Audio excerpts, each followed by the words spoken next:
यशाया की पुस्तक 58 उसका 5 से हम लोग पढ़ेंगे। परमेश्वर ने सबसे पहले यशाया को कहा, गला खोल, कुछ ना रख छोड़, मेरी प्रजा को उनका पाप उनको बता दे। जब वो पापी थे और परमेश्वर उनको बदन का पाप उनको बता दे, वो उपवास रखते हैं, प्रार्थनाएं करते हैं, लेकिन उनके जो काम है वो उनसे बिल्कुल भी फिरते नहीं है, वो दुष्टता में घिरे रहते हैं। जिस उपवास को आजकल तुम रखते हो, जिस प्रकार का उपवास तुम आजकल रखते हो, उससे तुम्हारी प्रार्थना ऊपर सुनाई नहीं देगी। अब लोग उपवास रख रहे हैं, प्रार्थना कर रहे हैं, उपवास रख रहे हैं। अब जो उपवास चल रहे हैं, उस उपवास में देख रहे हैं कि हर जगह इन दिनों में उपवास चल रहे हैं और 40 डेज के उपवास है। और उपवास का मतलब है कि स्वयं को दुख देना। अब हमने जब इसकी हेडिंग को पढ़ा, हेडिंग में क्या लिखा है कि उचित उपवास। इसका मतलब उचित उपवास लिखा है तो इसका मतलब अनुचित भी उपवास रख रहे हैं लोग। अगर उचित लिखा है तो अनुचित भी रख रहे हैं। और उसी को परमेश्वर सिखाना चाहता है कि किस प्रकार का उपवास हमको रखना है। क्या सिर को झाऊ के समान झुकाना, क्या इसी को तुम उपवास कहते हो? झाऊ का एक पेड़ वृक्ष होता है, सरकंडे का पेड़ जिसको बोलते हैं, सरकंडा, जिसकी कलम भी बनती थी पहले, तख्ती पे लिखा करते थे इंक से, उस तरह, ठीक ना। झाऊ का एक पेड़ होता है, तो जो वो सरकंडा होता है उसके चारों तरफ झाऊ होती है। तो जब तूफान आया, बारिश आई, सैलाब आया, तो ये ऐसे होता था, तो इस तरह से झुक जाया करता था। ऐसे झुका और जैसे सैलाब खत्म हो गया उसके बाद फिर वापिस अपनी जगह आ जाता था। अब यहाँ परमेश्वर क्या बता रहा है, क्या सिर को झाऊ के समान झुकाने को तुम इसको उपवास कहते हो? इसको समझेगा कि ये क्या कर रहे हैं। इस्राएल लोग क्या करते थे, जैसे मुसीबत आई, परेशानी आई, तो खुदा के समीप चले गए, उपवास रखा, प्रार्थना की, और जैसे मुसीबत टल गई उसके बाद फिर वही बुरे काम करने। क्या सिर को झाऊ के समान झुकाने को तुम उपवास कहते हो? और ये उस समय की बात है कि यहूदियों का ये हाल था, उस समय वो लोग ऐसा करते थे। आज भी कितने मसीहियों का यही हाल है, कितने मसीह इसी प्रकार का जीवन जीते। जब उपवास के दिन होते हैं तो उपवास रखते हैं। कितने लोगों को मैं जानता हूं, जैसे कि ईस्टर के दिन शुरू होंगे, मतलब ईस्टर आने उससे पहले 40 दिन के उपवास हैं, वो निर्णय लेंगे। आप अगर कोई दारू पीता तो दारू नहीं पिएगा, आप अगर कोई गलत काम करता गलत काम नहीं करेगा। तो इन 40 दिनों में ऐसे पवित्र रहते हैं। और जैसे ही गुड फ्राइडे आता और ईस्टर आता है तो एक फेस्टिवल, एक त्योहार आ गया हमारा, अब इसमें इतना पीते हैं कि वो पूरी कर देते हैं। कुछ लोग इस तरह के हैं और कई लोगों को मैंने इस तरह का देखा। तो परमेश्वर कह रहा है कि तुम इस तरह का उपवास रखते हो कि झाऊ के समान अपने सर को झुकाने को क्या तुम उपवास कहते हो? कि मुसीबत आई तो वो झुक जाता है, मुसीबत चली जाती तो फिर अपनी जगह खड़ा हो जाता है। उसी प्रकार से तुम भी करे उचित उपवास को जानो। उचित उपवास क्या, जैसा उपवास आजकल तुम रखते हो उससे तुम्हारी प्रार्थना ऊपर सुनाई नहीं देगी। अपने नीचे टाट बिछाना, झाऊ के समान सिर को झुकाना और अपने नीचे टाट बिछाना या टाट ओढ़ लेना। इस प्रकार का पुराने में हुआ करता था कि टाट ओढ़ लिया करते थे सर मुंड वाले, उस तरीके से। तो जब टाट ओढ़ने का क्या मतलब है, जब टाट ओढ़ लेते हैं, आपने कई जगह में देखा होगा कि राजा को जब पता चला कि निन्वे शहर को उलट कर दिया जाएगा ऊपर, तब उसने राज से वस्त्र को फाड़ दिया और टाट ओढ़ करके राख पर बैठ गया। ये नियम होता था, इससे पता चलता था ये बंदा उपवासी है। जैसे आप विवाह में जाते हैं तो दुल्हन भी होती है और दुल्हन के साथ बहुत सारी लड़कियां होती हैं, लेकिन उसके साथ की लड़कियां बहुत सुंदर भी होती हैं, लेकिन दुल्हन एक ही होती है, उसका श्रृंगार होता है, दुल्हन बड़ा श्रृंगार उसका होता है, वो अलग ही नजर आती है। तो इस प्रकार से उपवास इस रीति से वो रखा करते थे। और जब उपवास इन्होंने रखा तो परमेश्वर का वचन यहाँ बता रहा है कि क्या टाट ओढ़ने को तुम उपवास कहते हो, टाट बिछाने को उपवास कहते हो? नीति वचन 28:13 में एक बात लिखी है कि जो अपने अपराध छिपाए रखता उसका कार्य सफल नहीं होता, परंतु जिसको मान लेता और छोड़ भी देता उस पर दया की जाएगी। टाट ओढ़ना, आज तो टाट नहीं ओढ़ा जाता, आज ये तो कह सकते हैं कि आज टाट जैसे एक ब्रांड आ रहा है, उसके कपड़े आ गए हैं, है ना। बहुत महंगी शर्ट मिलती है उसकी, वो एक अलग बात होगी। लेकिन अभी समझिएगा, वो टाट ओढ़ कर बैठते थे और जैसे ही उपवास खत्म हो गए, मुसीबत टल गई, फिर उनके उसी काम में, गलत कामों में लग जाया करते थे। क्या टाट ओढ़ना लिखा कि जो अपने अपराध छिपाए रखता है। जब टाट ओढ़ने वाली बात आती है तो हमको टाट नहीं ओढ़ना, लेकिन हमको करना क्या? नीति वचन 28:13 में जिस बात को हम पढ़ रहे हैं, हम तौबा करें परमेश्वर से, अपनी गुनाहों को माने, अपनी गलतियों को माने करे, तौबा करे और अपने अपराध अपने परमेश्वर को खोल करके बताए, हे प्रभु मुझे क्षमा कर, मैंने गलती की, मैंने पाप किया है। आमीन। अय्यूब की पुस्तक में जो हम 1 अध्याय और 2 अध्याय में पढ़ते हैं, वहाँ लिखा है कि जब अय्यूब का सब कुछ खत्म हो गया तब उसने अपना वस्त्र फाड़े और सर मुंडवा करके वो परमेश्वर को दंडवत करने लगा। सर मुंडवाने को भी, इसको भी कहा जाए, ज्यादा मुसीबत जब परेशान होती थी वो सर मुंडवा लिया करते थे। ज्यादा जब इनको लगता था कि उपवास का दिन आए तो अपने राख से वस्त्र फाड़ दिया करते थे। अब ये राख पर बैठ गया और उसके बाद आगे बढ़ रहे कि एक जब इसके सर से पांव तक फोड़े फोड़े हो गए तो इसने ठिकरा लिया और राख पर बैठ गया। राख पर बैठना भी दुख को दर्शाता है, टाट ओढ़ना दुख को दर्शाता है। अब प्रभु इन बातों कह रहा है कि राख पर बैठना, टाट ओढ़ना, इसको तुम क्या कहते हो? क्या यही उपवास है? सुनो, उचित उपवास कैसा है? जैसी प्रार्थना आजकल तुम करते हो, जैसा उपवास आजकल तुम रखते हो, उससे तुम्हारी प्रार्थना ऊपर सुनाई नहीं देगी। तुम झाऊ के समान सर को झुकाते हो, मुसीबत आती है तो खुदा के समीप ऐसे आ जाते हो, और जब मुसीबत तुम्हारे ऊपर से टल जाती है, झाऊ का वृक्ष जो है जब बाढ़ आई तो वह ऐसे हो जाता है, और जब बाढ़ चली जाती है सब ठीक हो जाता है, फिर वो सीधा हो जाता है, फिर वो अपनी एट में आ जाता है। तुम्हारा जीवन भी उसी प्रकार से है। सुनो, उचित उपवास कैसा है? और इजराइली लोग यही गड़बड़ी कर रहे थे। व्यवस्था 16 अध्याय में हम लोगों ने पढ़ा, वो लिखा कि तुम अपने जीव को दुख देना, तुम्हें कोई काम ना करे। अब यहूदियों को आगा था कि उस दिन कोई काम भी ना करे, उन दिनों में कोई काम ना करे। अब जैसे कि 40 उपवास है, और अगर उस रीति से चलेंगे कि पुराने नियम में तो लिखा पर अपने जीव को दुख देना, तो जीव को तो हम दुख दे रहे हैं। अब आगे बात आती है कि 40 दिन तक यह काम ना करें तो बड़ी मुश्किल हो जाएगी कि कोई काम ना करे, यहाँ तक कि तुम्हारा नौकर, तुम्हारे गधे, पशु भी काम ना करे। सबका उपवास है अपने जीव को दुख देना। अब यहाँ लिखा है कि दुख देना है। अब यशायाह 58 में जब हम 3 में पढ़ते हैं, यशायाह में जिस उपवास को हम देख रहे हैं, ये लोग उपवास रखते हैं यहूदी लोग, और ये कह रहे हैं कि क्या कारण है कि हमने उपवास रखा, अपने आप को दुख दिया, परंतु तूने हमारी कुछ सुधी नहीं ली। पर जिस उपवास से मैं प्रसन्न होता वो उपवास कैसा है? जो परमेश्वर प्रभु यीशु मसीह जब वो देह धारण करके नहीं आया था, ये नियम हमको दिए गए थे, जब तुम उपवास रखोगे तब तुम अपने जीव को दुख दोगे। तो उपवास रखने का मतलब क्या होगा जी? जीव को दुख देना, दुख पहुंचाना।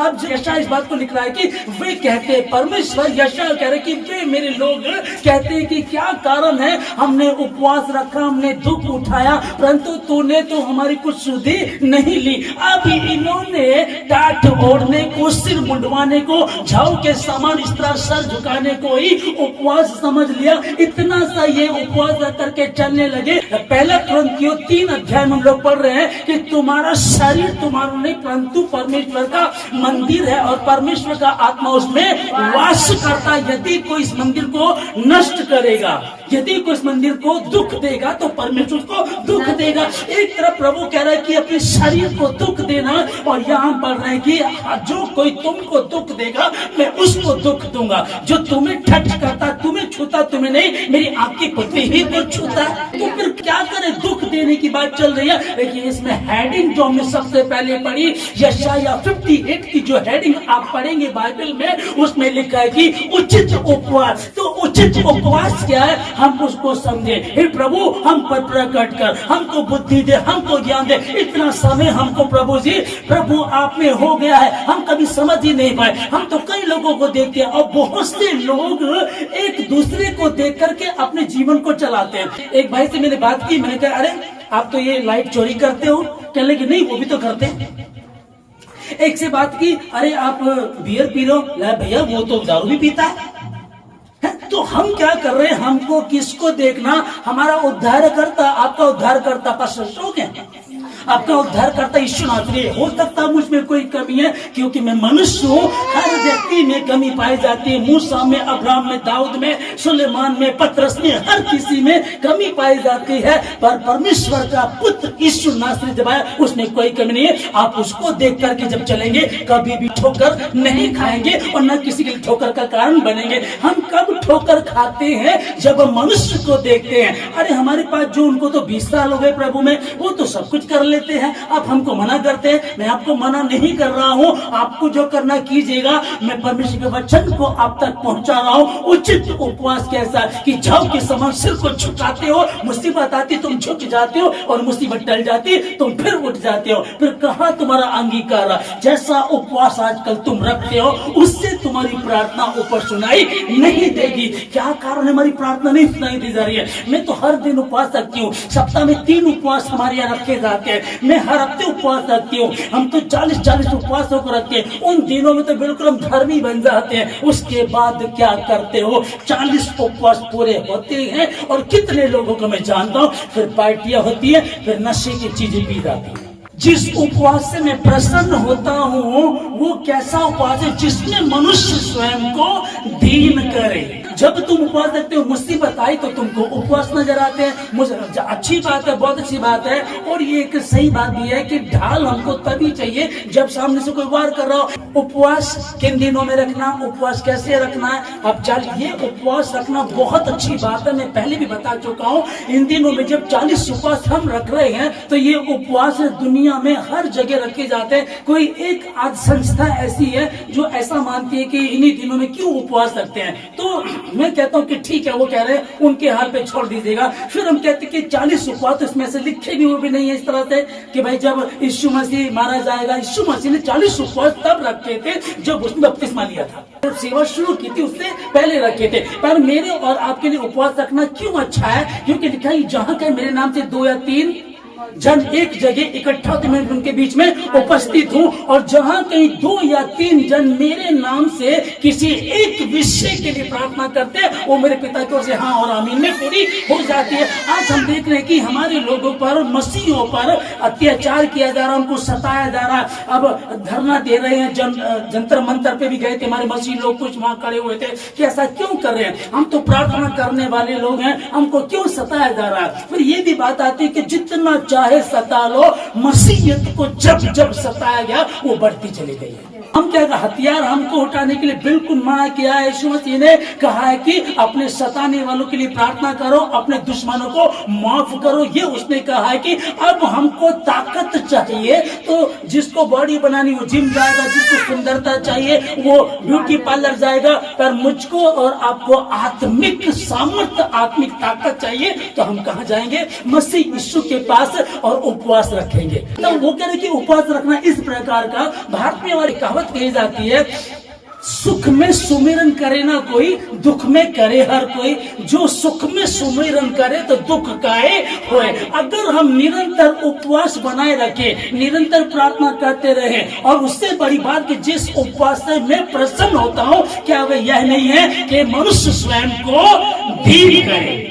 अब ये किसी 40 दिनों में नहीं, क्या 40 दिन का ही परमेश्वर है? क्या 365 जो साल के दिन है, 40 दिन में तो यीशु मसीह रहता है, उसके आगे पीछे वो ना देखता ना सुनता है। कुछ लोगों की ऐसी सोच है, जबकि प्रभु का वचन बता रहा है कि उसकी आंखें निरंतर धर्मी और अधर्मी दोनों पर लगी रहती है। और मनुष्य कहे कि मैं अपने आप को छिपा करता हूँ, तो दाऊद कहता है मैं तेरी आत्मा से भागकर कहाँ जाऊँ? अधोलोक में जाऊँ तो वहां भी है, आसमान में जाऊँ तो वहां भी है। मनुष्य परमेश्वर के सामने नग्न है, निवस्त्र है, वो उसको बिल्कुल देखता रहता है। और वो कहता है कि मैंने तेरा चित्र अपनी हथेली पर खोद कर तेरी शहर पना निरंतर मेरे सम्मुख रहती है। वो विश्वासियों से कह रहा, मसीह लोगों से कह रहा, अब तुम कैसी चाल चलते हो, अब कैसी चाल चलते हो? 40 दिन आए तो हमने कहा कि आप भैया 40 दिन के लिए गलत कामों को बंद कर दो। जैसे ही उपवास खत्म हुआ, गुड फ्राइडे आया, यीशु मसीह मारा गया, तीसरे दिन वो जिंदा हो गया, पुनरुत्थान हो गया। अब पियो खाओ मजे करो, कोई दिक्कत वाली बात नहीं है। तुम जब मुसीबत आती है तो सर को जाओ के समान झुकाते हो, टाट तोड़ते हो, सर मुंडवा लेते हो और राख पर बैठ जाते हो, राख को फैलाते हो और बताते देखो मैं उपवासी हूँ। जिस उपवास को तुम आजकल रखते हो उससे तुम्हारी प्रार्थना पर सुनाई नहीं देगी, जिससे कि स्वयं को दीन करे, जैसे किसने किया।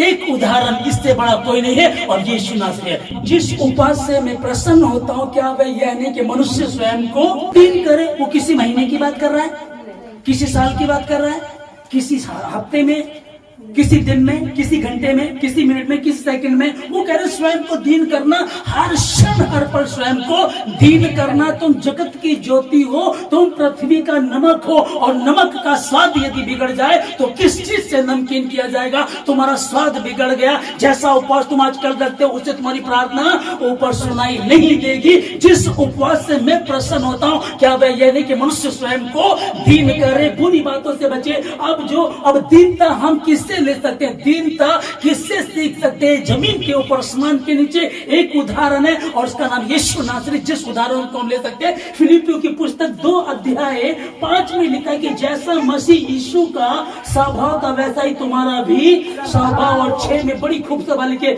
जो परमेश्वर के स्वरूप में था। बाइबल बताती है मैं बाप में से निकला और दुनिया में आया, पिता मुझ में, मैं पिता में हूँ। जिसने मुझे देखा उसने पिता को देखा। उसके स्वरूप में था और वो सामर्थ्य, वो अधिकार उसके हाथों में था, तो भी उसने उसको अधिकार में रखने की वस्तु नहीं समझा। इसकी तरह करें हम लोग। हम तो पुराने नियम में देख रहे हैं, हमने न्याय व्यवस्था 16 अध्याय में पढ़ा था। वहाँ लिखा है कि अपने जीव को दुख देना है। अब दुख देना है। अब यशाया की पुस्तक में वही वो लोग काम कर रहे हैं। अब परमेश्वर कह रहा है कि वो ऐसा उपवास, वो कहते हैं कि हमने तो उपवास रखा प्रभु, पर तूने तो हमारी सुधि नहीं ली। मैंने उपवास रखा प्रभु, तूने तो सुधि नहीं ली।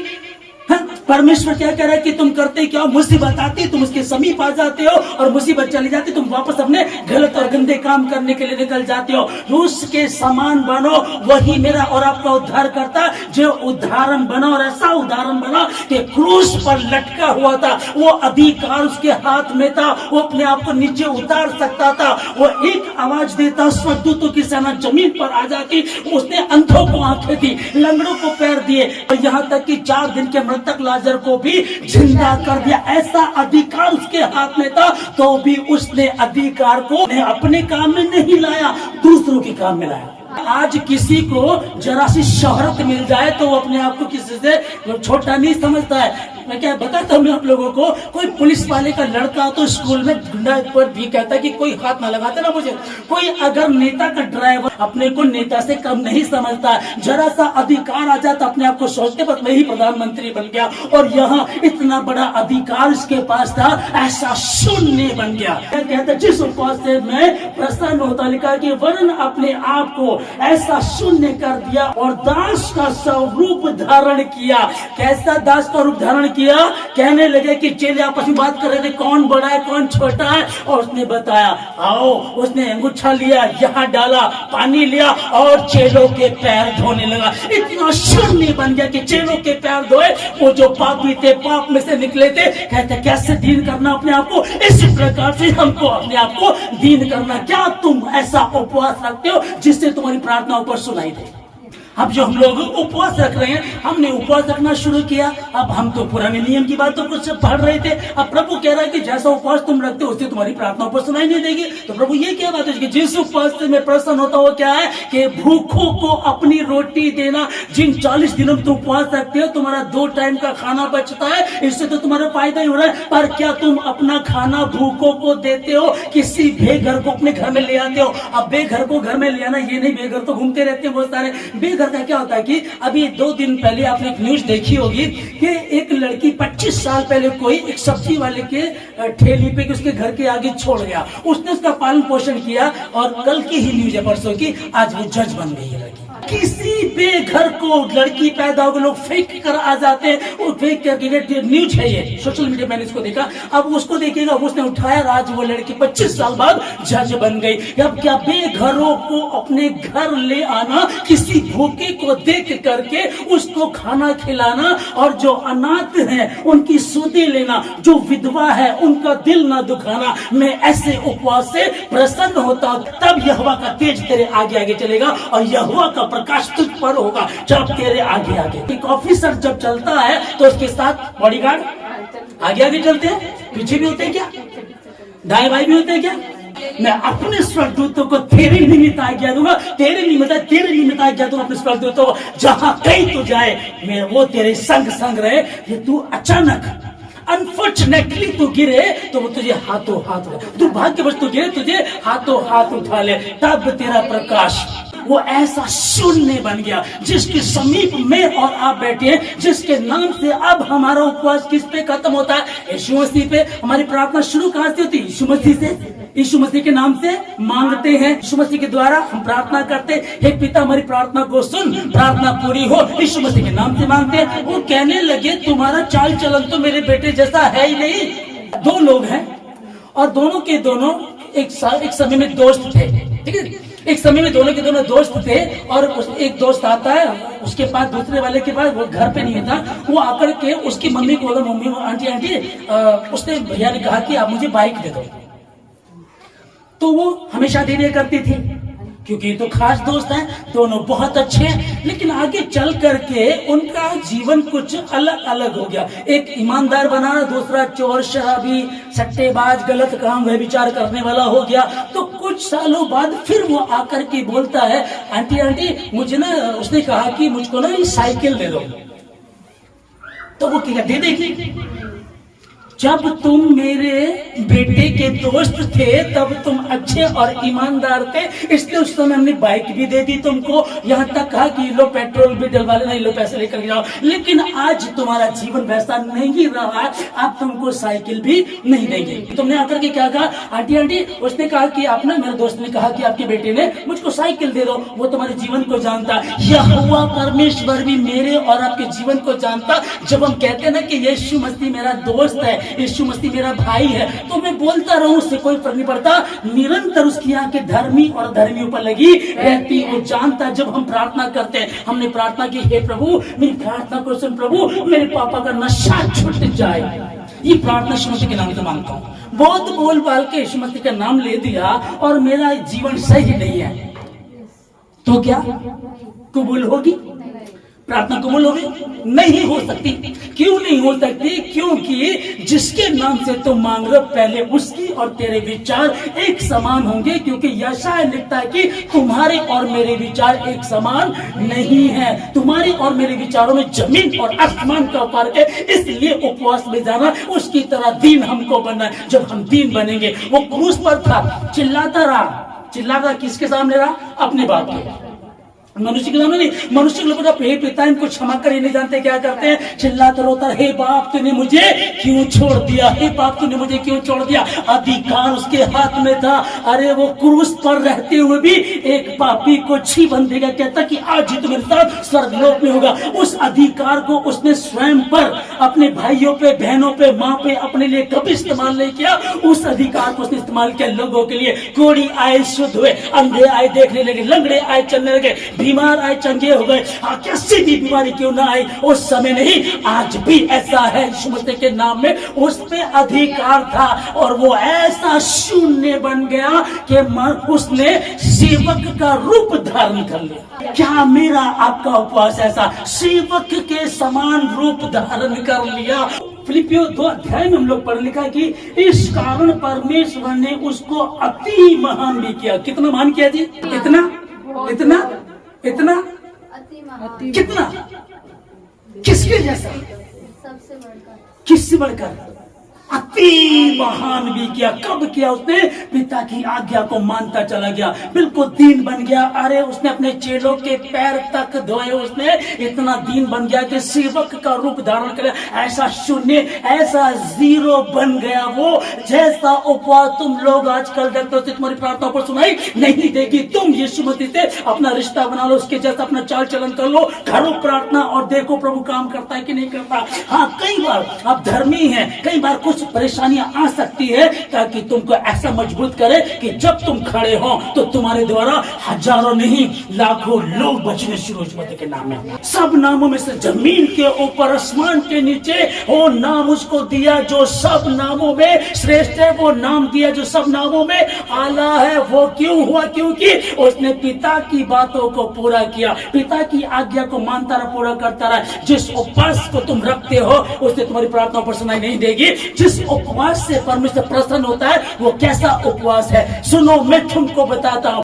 ये किसी एक धर्म, एक जाति, किसी कुल क्षेत्र भाषा, एक कुल क्षेत्र भाषा की बात नहीं चल रही है। एक धर्म, एक जाति, एक देश की बात नहीं चल रही है। जमीन के ऊपर की बात चल रही है। जमीन के पाकिस्तान में कोई है तो वहां भी यही वचन है। अगर इंग्लैंड में है, एशिया में है, या अरब देश में है, या हमारे भारत देश में कहीं भी है, यही वचन है। किसी भी लैंग्वेज में यही शब्द आएगा। भाषा का चेंज हो सकता है लेकिन उसका अर्थ यही है। जिस उपवास से मैं प्रसन्न होता, जब उसने उपवास को रखा, 40 उपवास ने रखे, दीन बन गया, नम्र हो गया और जंगल में फिरता रहा, जंगलों में फिरता रहा, जंगलों में फिरता रहा। क्या लिखा कि पवित्र आत्मा उसको लेकर के गया ताकि इब्लिस के द्वारा उसकी इम्तिहान हो। और जब उसका इम्तिहान हुआ, भूख लगी उसको, प्यास लगी होगी उसको, और शैतान आकर के परखने लगा। कई बार बहुत सारे दास गिर जाते हैं, कुछ गिरते और संभल जाते हैं। मैं भी गिरा था और संभल गया। बहुत लोग गिर जाते हैं। कई बार इम्तिहान है। जो तुम्हारी कमजोरी है, तुम्हें पैसे का लालच है, वो आ जाएगा। तुम्हें व्यभिचार में फंसना, कोई औरत व्यभिचार में फंस जाती है, कोई जवान लड़के व्यभिचार फंस जाते हैं, या किसी और चीज में, आप समझ सकते हो उस चीज को। वो उसी चीज को तुम्हारे सामने लाएगा जिस चीज की तुमको इस समय नीड है, आवश्यकता है। और वो लेकर के आया, कहने लगा कि अगर तो परमेश्वर का पुत्र है तो कहते पत्थर को रोटी बन जाए।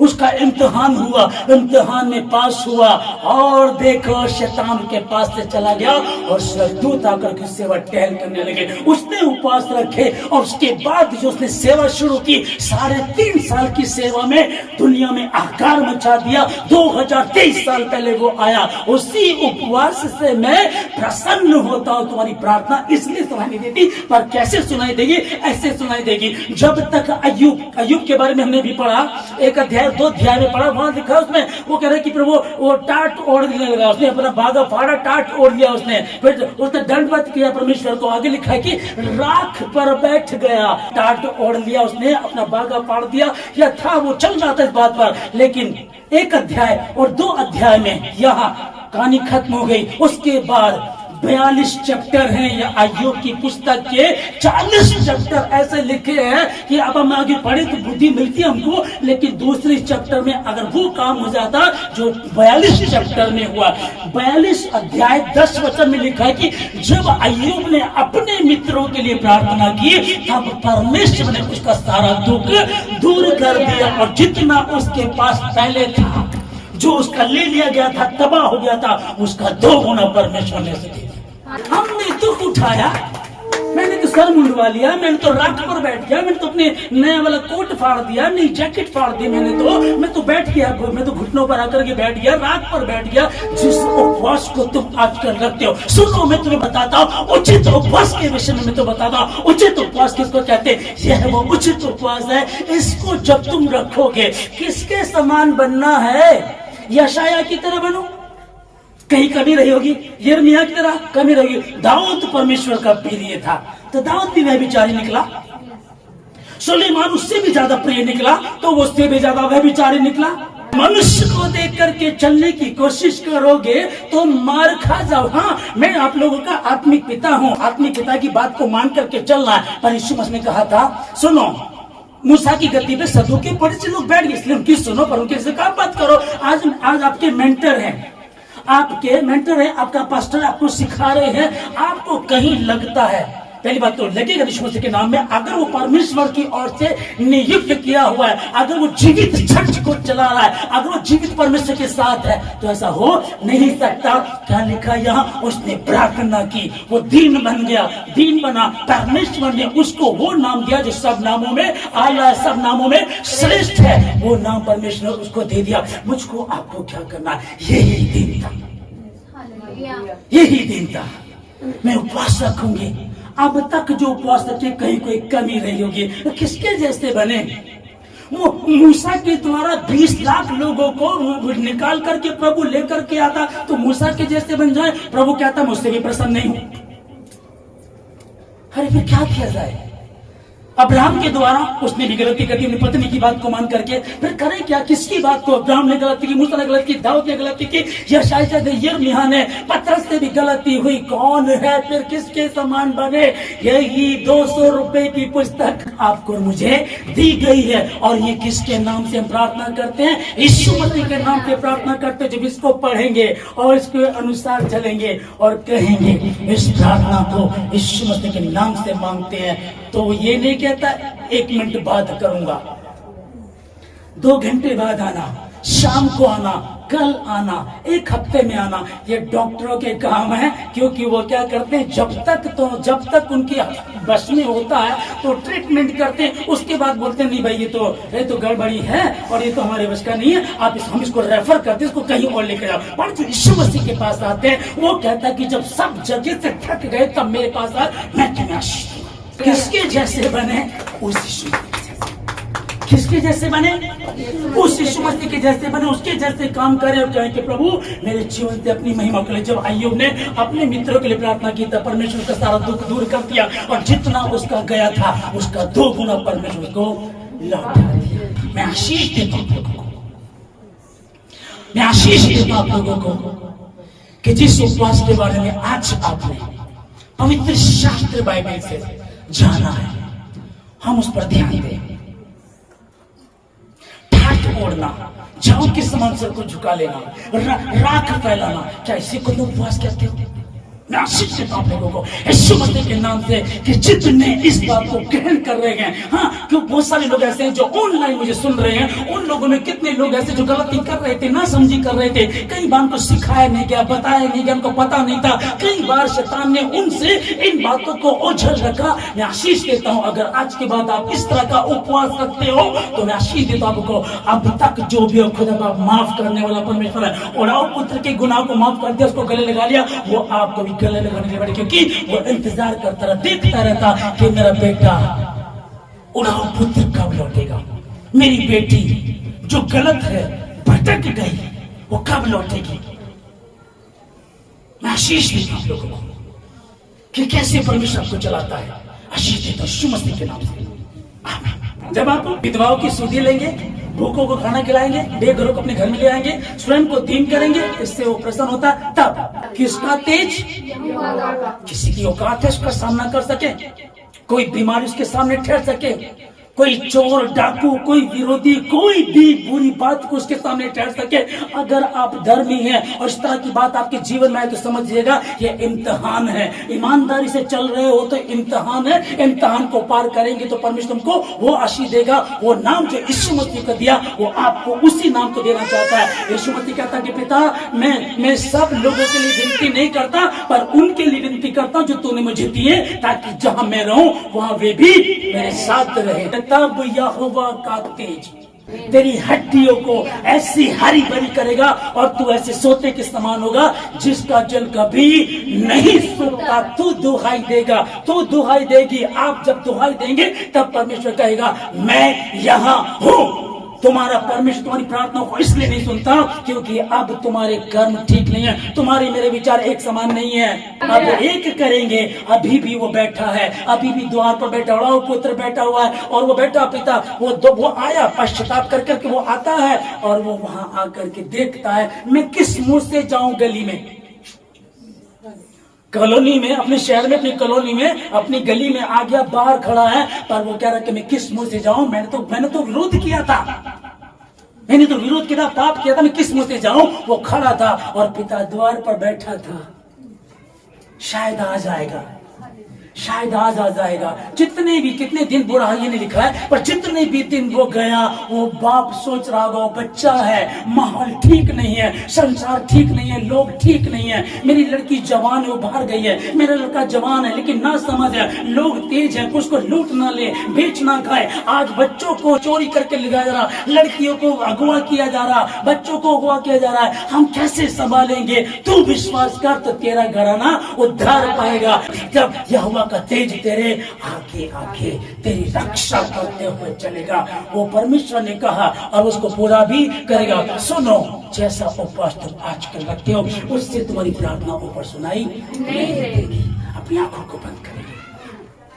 सर्वशक्तिमान परमेश्वर का धन्यवाद पिताजी सारी बातों के लिए, आज की सुबह के लिए, सुंदर समय के लिए, आपकी उपस्थिति के लिए, पवित्र वचनों के लिए मुझे प्रभु जी आपने इस्तेमाल किया। मैं धन्यवाद देता हूँ खुदावन, आपका धन्यवाद प्रभु। मैं तो इस योग्य ना था, इस लायक ना था, पर तूने मुझे प्रभु जी एक मूर्ख को लिया और बुद्धिमान बना दिया खुदावन। तेरा धन्यवाद प्रभु राजा। जितने इस समय भवन में हमारे सुन रहे हैं, जितने हमारे भवन के आसपास लोग सुन रहे हैं, हमारे पड़ोसी, हमारे अपने लोग जो आसपास सुन रहे हैं प्रभु जी, मैं उनको आशीष देता हूँ पहले प्रभु जी। उनके नशे की आत्मा, उनकी गरीबी, कमजोरी, लाचारी, बीमारी, किसी भी प्रकार की शर्मिंदगी यीशु मसीह के नाम से मिटे प्रभु जी। ये हमारा उपवास रखना हमारे स्वयं के लिए नहीं, पर यीशु मसीह इसलिए मरा कि संसार उसके लिए उद्धार पाए, और हम उसका, वो हमारे लिए उदाहरण है। हम जो उपवास रख रहे हैं अपने रिश्तेदारों के लिए, अपने पड़ोसियों के लिए, अपने मोहल्ले, नगर, शहर, स्टेट, अपने देश के लिए हम प्रार्थना करें। प्रार्थना को प्रभु जी उन सबको आशीष खुदावन, आशीष दे। जितने ऑनलाइन व्यूअर्स है प्रभु जी, मैं इन लोगों को आशीष देता हूँ। हालेलुया। पवित्र आत्मा की आग उतरे। जितने अभी तक ढीठ बने हुए हैं वो नम्र बने, दीन बने, और जितने समझ गए हैं, जान गए हैं, मान रहे हैं, तौबा कर रहे हैं, उड़ा पुत्र की तरह तौबा कर रहे हैं, उनको आशीष देता हूँ खुदावन। जो रो रहे हैं प्रभु जी, उनको आशीष देता हूँ के नाम में। खुदावंद आपके नाम की महिमा, आपके वचन को आदर मिले। आज का आपसे ये उपवास प्रभु जी और मजबूत हो खुदावन। मैं आशीष देता प्रभु जी। हम चाहते खुदावन, जब ये ईमानदारी पे चलेंगे तो शैतान इनको आकर के अड़ंगी डालेगा, लेकिन वचन में लिखा है यदि तू भला करे तो क्या तेरी भेंट स्वीकार ना होगी, परंतु यदि तू भला ना करे तो पाप द्वार पर छिपा रहता है और उसकी लांछन तेरी ओर होगी, परंतु तुझे उस पर परमेश्वर के नाम से प्रभुता करनी है। उसने हमको प्रभुता दी है। आशीष देता हूँ। हरे कृष्ण। धन्यवाद। सब बातों की प्रार्थना उद्धार करता यीशु मसीह के नाम से मांगते हैं। आमीन।